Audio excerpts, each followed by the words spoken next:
오늘 함께 나눌 말씀은 열왕기상 10장 1절에서 10절까지 있는 말씀입니다. 스바의 여왕이 여호와의 이름으로 말미암은 솔로몬의 명성을 듣고 와서 어려운 문제로 그를 시험하고자 하여 예루살렘에 이르니 수행하는 자가 심이 많고 향품과 심이 많은 금과 보석을 낙타에 실었더라. 그가 솔로몬에게 나와 자기 마음에 있는 것을 다 말하매 솔로몬이 그가 묻는 말에 다 대답하였으니 왕이 알지 못하여 대답하지 못한 것이 하나도 없었더라.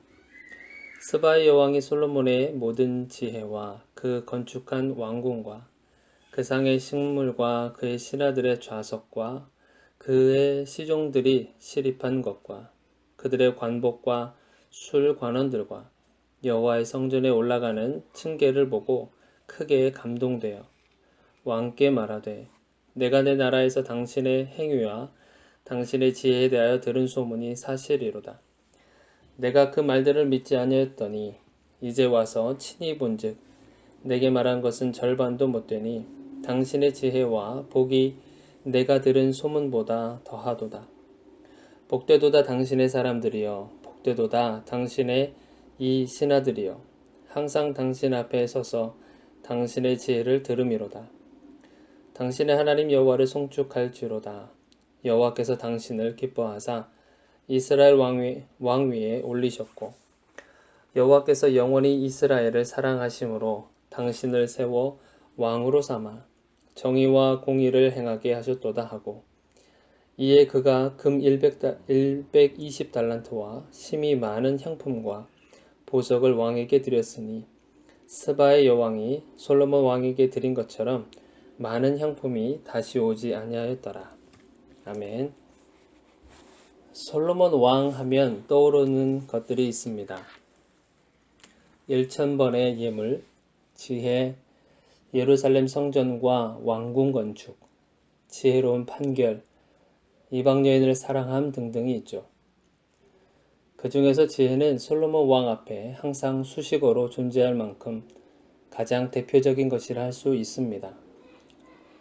아버지 다윗을 이어 나라를 다스려야 하고 백성들을 이끌어야 하며 정치, 경제, 군사력 등을 책임져야 하는 위치에 있었기에 솔로몬의 어깨는 항상 무거웠을 것입니다. 특히 아버지 다윗이 훌륭하게 이뤄놓은 업적들을 짊어지고 가야 한다는 것은 또 다른 어려움이었을 것입니다. 그래서 그는 하나님께 지혜를 구하게 되죠. 주님, 제가 이제부터 아버지의 뒤를 이어서 나라를 다스려야 하는데 저 수많은 백성들의 사연을 다 들어야 하고 선악간의 정의로운 재판을 해야 할 텐데 제게 듣는 마음을 주셔서 선악을 분별하게 하여 주소서. 그래서 하나님은 솔로몬에게 나라를 다스리는데 필요한 지혜를 주신 것입니다. 하나님께서 주신 지혜를 통해서 솔로몬은 맡겨진 일들을 잘 처리했고 백성들과 주변 신하들도 왕의 지혜로운 판결과 나라를 운영하는 모습에 감탄할 수밖에 없었습니다. 솔로몬의 지혜는 이스라엘이라는 나라 안에서만 유명했던 것은 아닙니다. 주변 나라들조차도 솔로몬의 지혜를 듣게 되고 어떻게 나라를 다스리고 있는지 궁금했던 것이죠. 그 중에서 오늘 본문 말씀에 등장하는 스바 여왕이 그 중에 한 사람입니다. 스바라는 곳은 지금으로 말하면 분쟁 지역으로서 현재 나라가 사라질 위험에 처해 있는 예멘이라는 곳입니다. 예멘이라는 곳에서 예루살렘까지의 거리는 약 2000km에 달하는 결코 쉽게 왕복할 만한 거리는 아닙니다. 그러나 스바 여왕은 솔로몬 왕을 만나 얼마나 대단한 사람인지 직접 시험해 보고 싶어 했습니다. 생각해 보세요. 한 나라의 왕이 사절단을 파견 보내지 않고 직접 간다는 것은 사실 이해가 되지 않습니다. 얼마나 궁금했으면 그 먼 거리를 갔었을까요? 예루살렘에 도착한 스바 여왕은 솔로몬을 만나서 시험해 보고 싶었던 문제들을 풀어놓기 시작했습니다. 그러나 솔로몬은 그 문제들에 대해서 아무런 어려움 없이 대답을 해 주었습니다. 스바 여왕은 거침없이 대답하고 자신이 생각했던 것 이상으로 답변을 하는 솔로몬 왕에게 놀라움을 금치 못해 이렇게 말합니다. 6절과 7절을 함께 보겠습니다.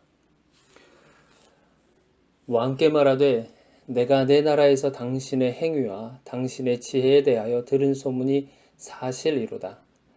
내가 그 말들을 믿지 아니하였더니 이제 와서 친히 본즉 내게 말하는 것은 절반도 못되니 당신의 지혜와 복이 내가 들은 소문보다 더하도다.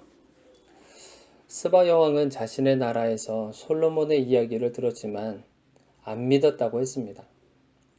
그러나 와서 직접 보니 그것이 사실이라고 고백합니다.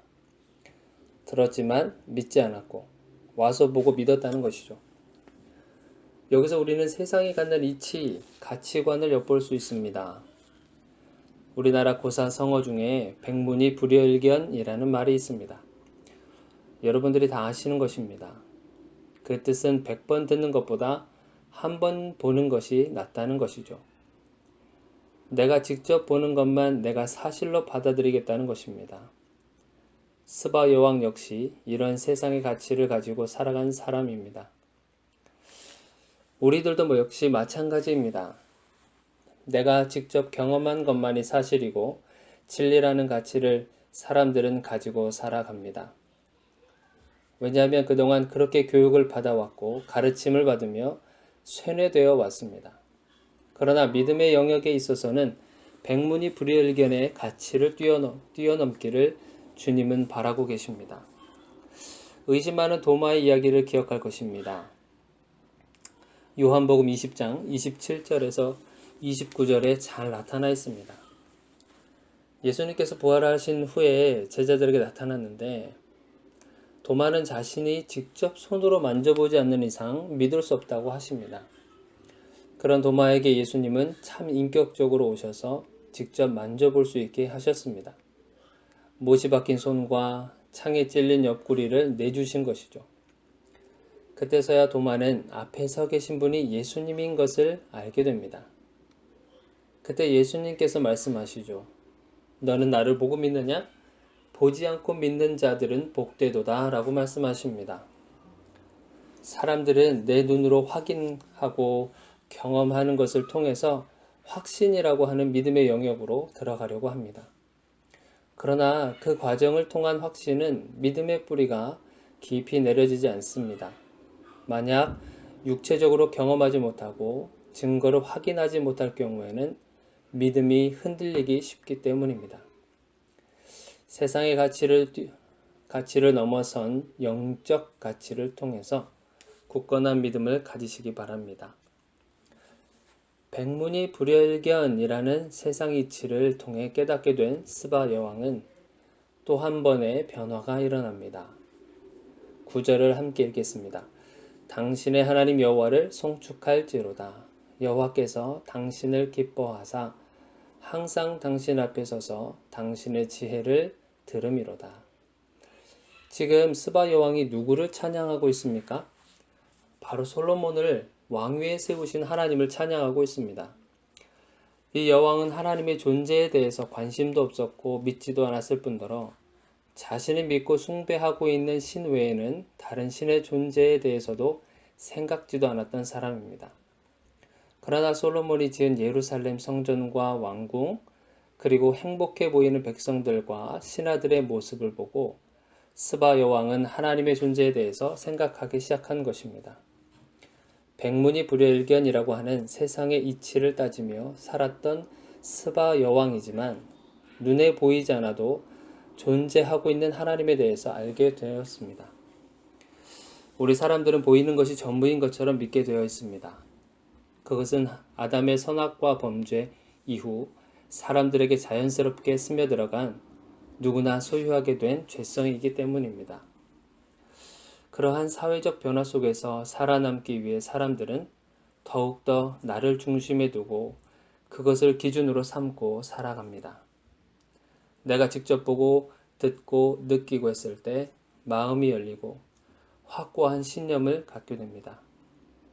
그러나 분명히 알고 있어야 하는 것이 있다면 개인적 경험 위에 세워진 신념과 믿음은 바뀔 수밖에 없다는 것입니다. 보지 않고 믿어지는 영역으로 우리는 나아가야 합니다. 오늘 주님은 우리에게 그것을 말씀해 주시고 계십니다. 너희가 보고 믿느냐? 보지 않고 믿는 자가 복된 자라고 하십니다. 우리에게 주신 오늘 하루도 수많은 상황과 맞닿으며 보고 느낄 것입니다. 그것에 반응하기보다는 믿음의 영역으로 볼 수 있도록 하나님께 간구하는 시간을 가지시길 바랍니다. 기도하겠습니다.